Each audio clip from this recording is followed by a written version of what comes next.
siamo stati ricevuti da Federfarma, che ha capito la situazione, sostiene e si farà da portavoce alla Federfarma nazionale di quello che hanno detto le farmaciste e i farmacisti per riprendere la trattativa.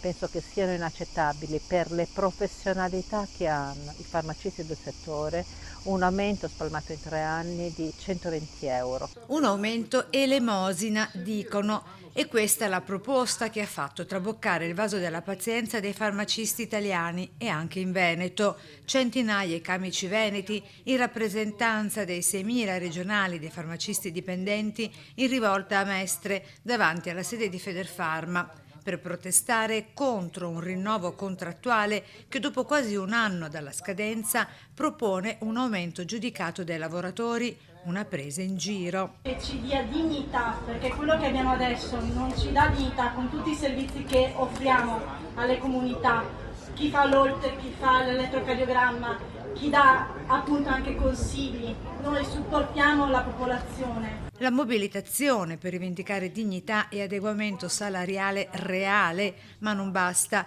Di seguito spiegate le ragioni della carenza di personale nel settore. Abbiamo richiesto una revisione degli orari di lavoro perché molti farmacisti, cioè molti laureandi in farmacia, una volta che vengono a fare tirocinio in farmacia, che si rendono conto dello stipendio e degli orari che vengono fatti, compresi magari festivi, sabati e domeniche, decidono purtroppo di cambiare la propria professione. Siamo un presidio sanitario di prossimità, ma veniamo trattati come manodopera a basso costo, denunciano. Ho portato anche la mia testimonianza come farmacista dipendente in una realtà virtuosa dove comunque gli incentivi ai lavoratori vengono dati, quindi come prova che quello che stiamo chiedendo a livello contrattuale non è un'utopia ma è realizzabile. I farmacisti avvertono, se non ci saranno risposte entro l'estate, la protesta continuerà. Molti dei vostri cartelli dicono dignità, l'ha detto anche la vostra collega,